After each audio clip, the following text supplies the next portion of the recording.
Good morning विद्यार्थी मित्र हो. पाठीमागच्या व्हिडिओमध्ये आपण तर्कशास्त्राचा अभ्यासक्रम पाहत असताना मी म्हटलं होतं की 4 युनिट आपले आहेत पहिल्या सत्रासाठी, म्हणजेच सत्र क्रमांक 3साठी. यावर्षीचं पहिलं सत्र, पण कंटिन्यू तुमचं FYची 2 सत्र आणि हे तिसरं सत्र. तिसऱ्या सत्रातील युनिट क्रमांक पहिलं आपण पाहिलं. आता युनिट क्रमांक 2 आपण पाहतोय. त्याचं नाव आहे प्रोपोजिशन्स अँड टर्म, विधान व पद.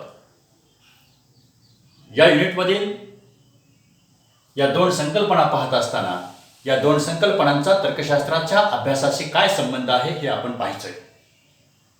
तर्कशास्त्राचा अभ्यास करत असताना आपण म्हटलं होतं की तर्कशास्त्र हे अनुमानाचं शास्त्र आहे. तर्कशास्त्र हे युक्त अनुमानाचे शास्त्र आहे.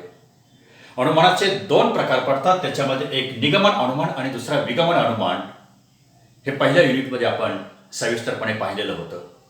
निगमन अनुमानाचा विगमन अनुमानाचा फरकही आपण पाहिला होता. आणि निगमन आणि विगमन अनुमान हे पाहत असताना तर्कशास्त्राची जी व्याख्या आपण पाहिली होती ती व्याख्या की युक्त अनुमानाचे जे शास्त्र त्या शास्त्राला तर्कशास्त्र असं म्हटलं जातं. आता पहा, अनुमान म्हटलं की त्याच्यामध्ये 2 भाग पडतात. तो पहिला भाग पुन्हा पुन्हा आपल्याला याचा संदर्भ येईल आधाराचा, आणि दुसरा जो भाग आहे तो निष्कर्षाचा. म्हणजे त्यालाच आधाराला पूर्वमिती असं म्हटलं गेलेलं आहे आणि निष्कर्षालाच अणुमिती असं म्हटलं गेलेलं आहे. आधार आणि निष्कर्ष हे दोन्हीही एकत्रित आल्यानंतर या दोन्हीला तर्कशास्त्रामध्ये युक्तिवाद असं म्हटलं जातं, आर्ग्युमेंट्स. आता हा युक्तिवाद करत असताना त्याला जो आधार असतो त्या आधारामध्ये विधानं असतात. मूळ मुद्द्याकडे आपण येतोय पहा. जो युक्तिवाद असतो त्या युक्तिवादाला जो आधार असतो त्या आधाराला किंवा त्या आधारामध्ये विधाने असतात, त्यालाच आधार विधान असं म्हटलं जातं.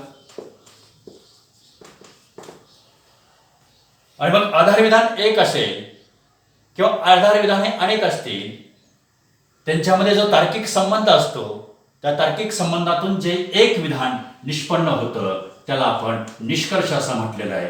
आणि त्या निष्कर्षामध्ये सुद्धा एक जे विधान असतं ते निष्कर्ष विधान असं आपण त्याला म्हणतो. म्हणजे आधार विधान आणि निष्कर्ष विधान या दोन्हींचं मिळून, की जसं आपण इथं म्हटलं की आधार निष्कर्ष एक युक्तिवाद आपण तयार करतो. अनेक युक्तिवाद आपल्याला तयार करता येतात. त्याच पद्धतीनं युक्तिवादामध्ये विधानं वापरली जातात. मग ती विधानं कोणती आहेत आणि कशा प्रकारची आहेत हे पाहण्याच्या आधी मित्रहो, विधान म्हणजे काय याची व्याख्या आपल्याला पाहता आली पाहिजे. विधानाची व्याख्या पाहता आली पाहिजे. त्याच्याच पुढे म्हटलंय विधान व पद. जी पदं असतात ती विधानामध्येच असतात.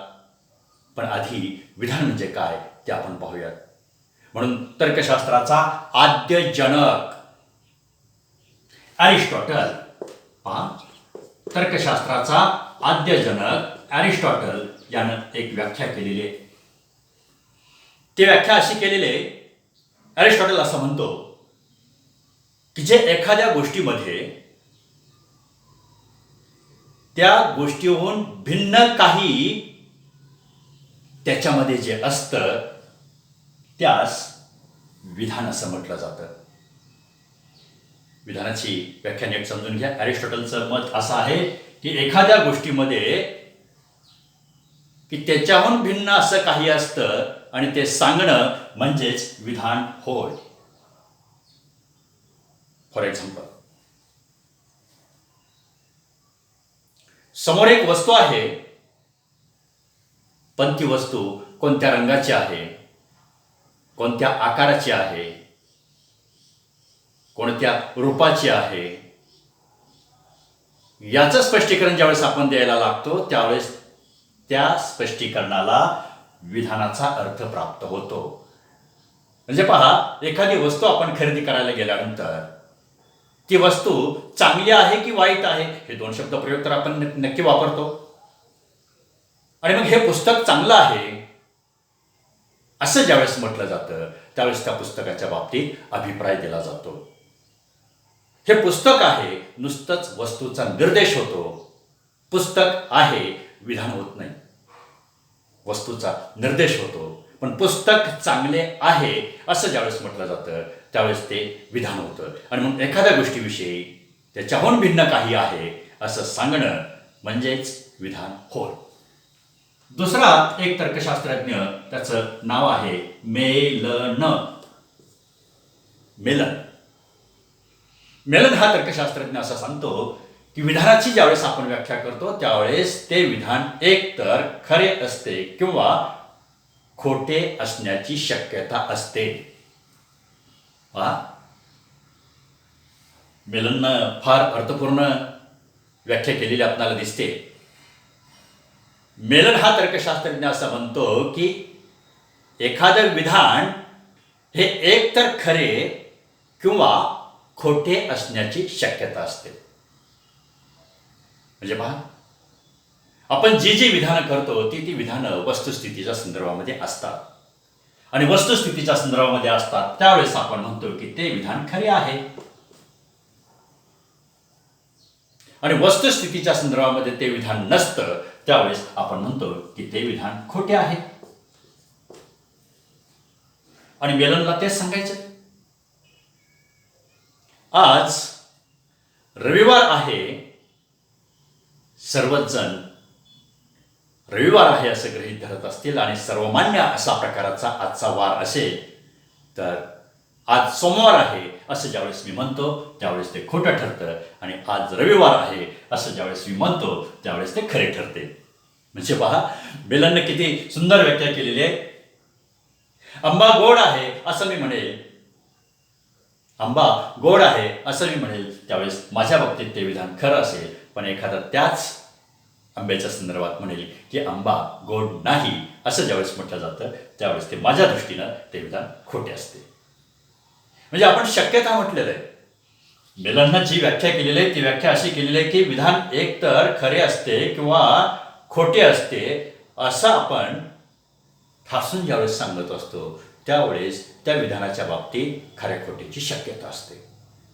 आणि खऱ्या खोट्याची विधानांच्या संदर्भामध्ये दाखवलेली शक्यता त्यास काय म्हटलं जातं तर विधान असं म्हटलं जातं. पुन्हा आणखीन एक तिसरी व्याख्या केलेली आहे पहा, कारण या विधानाच्या व्याख्या आपल्याला समजल्याशिवाय पुढं आपल्याला युक्तिवादाकडे जाता येणार नाही. आणि म्हणून तिसरा जो तर्कशास्त्रज्ञ आहे त्या तर्कशास्त्रज्ञाचं नाव आहे रसेल. पहिला एरिस्टॉटल, तर्कशास्त्राचा जो आद्यजनक आहे. दुसरा मेलन आणि तिसरा रसेल. रसेल असं म्हणतो की जी काही वाक्य असतात, जी काही वाक्य असतात त्या वाक्यांना विधान असं म्हणता येईल. पण त्याच्यामध्ये जे एक निवेदक वाक्य असतं त्याच निवेदक वाक्याला विधान असं म्हटलं जातं. रसेलची व्याख्या फक्त एकाच वाक्याच्या संदर्भामध्ये आहे. निवेदक वाक्य म्हणजेच विधान होय. मग निवेदक वाक्य हे काय आहे तर निवेदक वाक्य हे वस्तुस्थितीचं कथन करत असतं, वस्तुस्थितीचं निवेदन करत असतं. आणि म्हणून पहा, वेगवेगळ्या चॅनल्सवरती ज्यावेळेस न्यूज दिल्या जातात त्यावेळेस त्या ठिकाणी कुणीतरी निवेदक असतो किंवा कुणीतरी निवेदिका असते. घडलेल्या घटनांचा त्या ठिकाणी ओघवत्या भाषेमध्ये काही मर्यादित वेळेमध्ये आढावा घेतला जातो. ज्या घटना घडत नाहीत किंवा ज्या घटना घडलेल्या नाहीत त्याच्या संदर्भामध्ये आढावा घेतला जात नाही, तर बातम्यांच्या मध्ये किंवा निवेदक वाक्यांच्या मध्ये जे जे काही घडलेलं आहे त्याच्या बाबतीत कथन केलं जातं, म्हणजेच वस्तुस्थिती सांगितली जाते. म्हणजेच परत मेलनच्या संदर्भामध्ये ते खरं असतं विधान केलेलं. आणि पुन्हा मग रसेल असं म्हणतो की वस्तुस्थितीच्या संदर्भामध्ये किंवा घडलेल्या घटनांच्या संदर्भामध्ये निवेदन केलं जात नाही, तर ते निवेदन भविष्याच्या संदर्भामध्ये सुद्धा केलं जातं. आणि भविष्याच्या संदर्भामध्ये अशा प्रकारचं केलं गेलेलं निवेदन आणि जिथं पूर्णत्व आलेलं असतं त्याला विधान असं म्हटलं जातं. आणि म्हणून मग थोडक्यात रसेल असं म्हणतो की वाक्यामध्ये जे काही सांगितलेलं असतं त्यालाच विधान असं म्हटलं जातं. थोडक्यात निवेदक वाक्य म्हणजेच विधान होय. म्हणजे पहा मित्र हो, 3 व्याख्या आपण इथं पाहिल्या. पहिली अरिस्टॉटलने केली, एखाद्या गोष्टीमध्ये भिन्न काही असणं व त्याच्या बाबतीत निवेदन करणं म्हणजेच विधान होय. मेलन असं म्हणतो की जे वाक्य एकतर खरे असते किंवा खोटे असण्याची शक्यता असते, खरे खोटे असण्याची शक्यता असते त्यालाच विधान असं म्हटलं जातं. आणि रसेल असं म्हणतो की जे निवेदक वाक्य असतं त्यालाच विधान असं म्हटलं जातं. आता मी थोडंसं रसेलच्या वाक्याच्या किंवा रसेलच्या व्याख्येच्या संदर्भामध्ये थोडंसं स्पष्टीकरण करतो.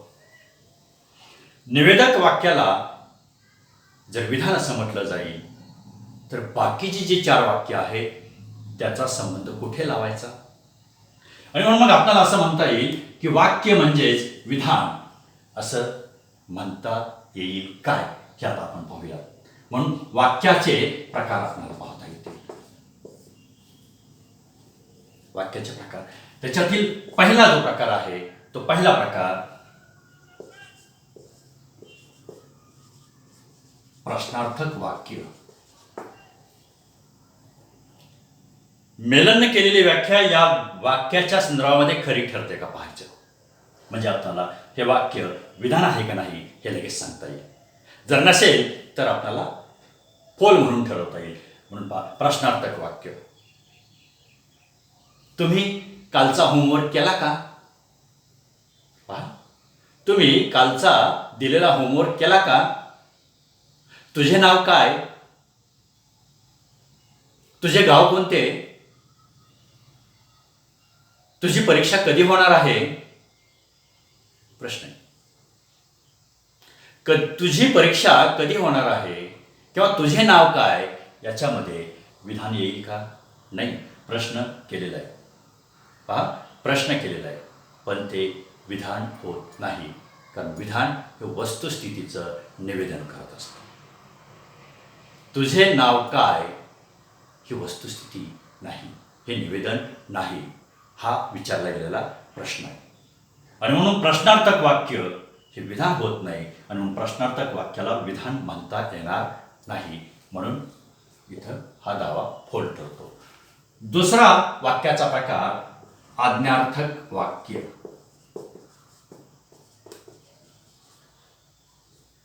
आज्ञा दिलेली असते.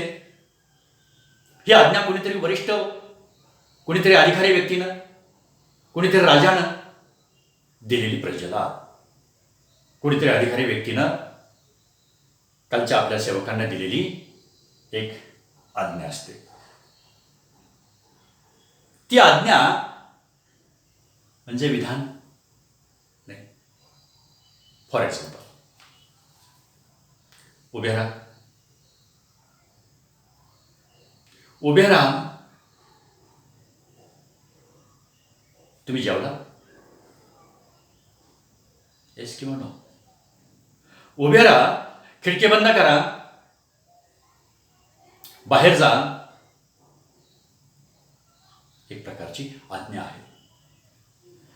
ही जी आज्ञा आहे एक वाक्य आहे पण ते वाक्य विधान होऊ शकत नाही. आणि म्हणून आज्ञार्थक वाक्याला सुद्धा विधान म्हणता येत नाही. पहिलं वाक्य प्रश्नार्थक, विधान म्हणता येत नाही. आज्ञार्थक वाक्य, त्याला विधान म्हणता येत नाही. तिसरं वाक्य आपण पाहूयात, उद्गारवाचक वाक्य. म्हणजे आपली जी इच्छा असते, आपल्याला जे काय वाटत असतं ते वाटणं आणि ते आपण व्यक्त करणं, म्हणजेच आपल्या आतून आलेले जे उद्गार आहेत त्या उद्गाराच्या संदर्भामध्ये ते विधान होईल का. आपल्या सर्वांना माहिती आहे की लोकमान्य बाळ गंगाधर टिळकांनी एक उद्गारवाचक वाक्य किंवा उद्गार काढले होते. ते असे की स्वराज्य हा माझा जन्मसिद्ध हक्क आहे. किंवा आजच्या स्पर्धेच्या युगामध्ये पुढच्या वर्षीपासून तुम्ही ज्यावेळेस MPSC आणि UPSC द्यायला लागाल त्यावेळेस तुम्ही म्हणाल की मी कलेक्टर होईल, मी तहसीलदार होईल, मी PSI होईल, किंवा मी आणखी कोणता अधिकारी होईल. होईल म्हटल्यानंतर ते झालेलं आहे का? नाही. मी BAच्या परीक्षेमध्ये 90% मार्क्स मिळवलीत का? नाही. उद्गार काढलेत तुम्ही, आणि ते जे उद्गार काढलेले ते विधानाच्या संदर्भामध्ये आहे असं आपणाला म्हणता येत नाही. म्हणून आज्ञार्थक वाक्य जसं विधान नाही, तसं उद्गारवाचक वाक्य सुद्धा विधान म्हणता येत नाही. पहा, प्रश्नार्थक वाक्याला विधान म्हणता येत नाही, आज्ञार्थक वाक्याला विधान म्हणता येत नाही, उद्गारवाचक वाक्याला विधान म्हणता येत नाही. चौथा जो प्रकार आहे तो चौथा प्रकार इच्छार्थक वाक्य.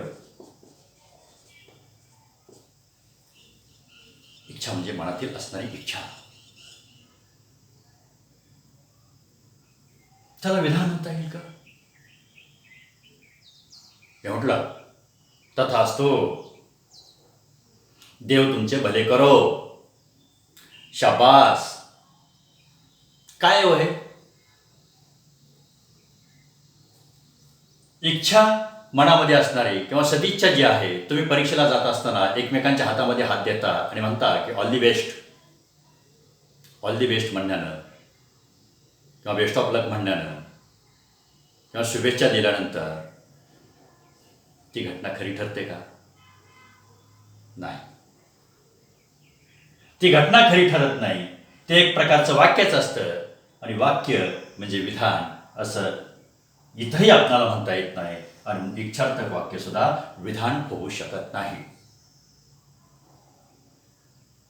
शेवटचा जो वाक्याचा प्रकार आहे तो शेवटचा वाक्याचा प्रकार म्हणजे निवेदक वाक्य.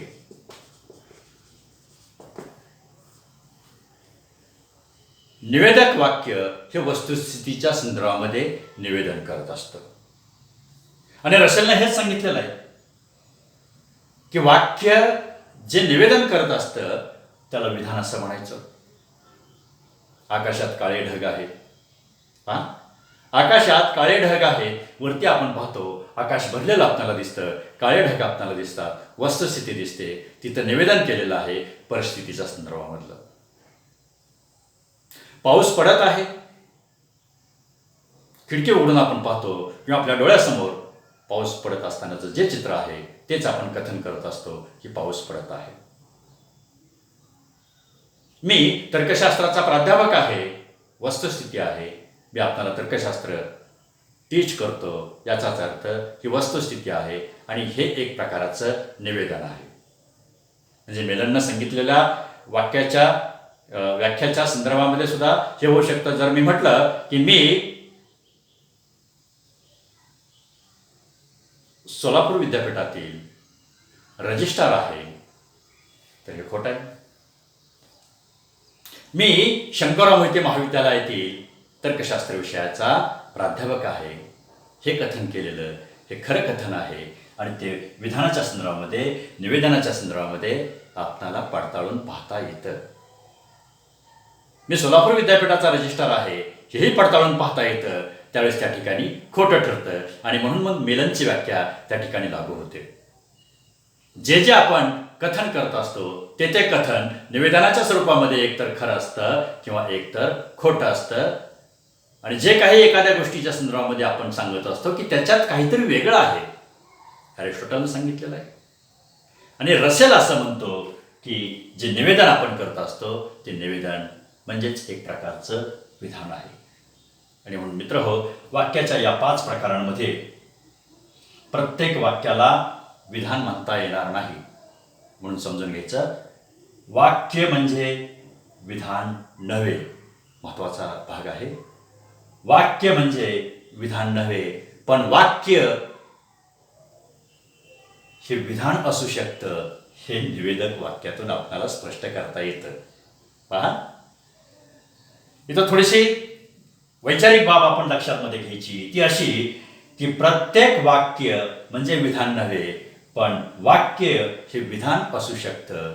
हे कशावरून आपण स्पष्ट करायचं तर निवेदक वाक्यावरून आपल्याला स्पष्ट करता येतं, कारण तिथं निवेदन केलं जातं ते वस्तुस्थितीचं आणि घडलेल्या घटनांचं, प्रसंगांचं.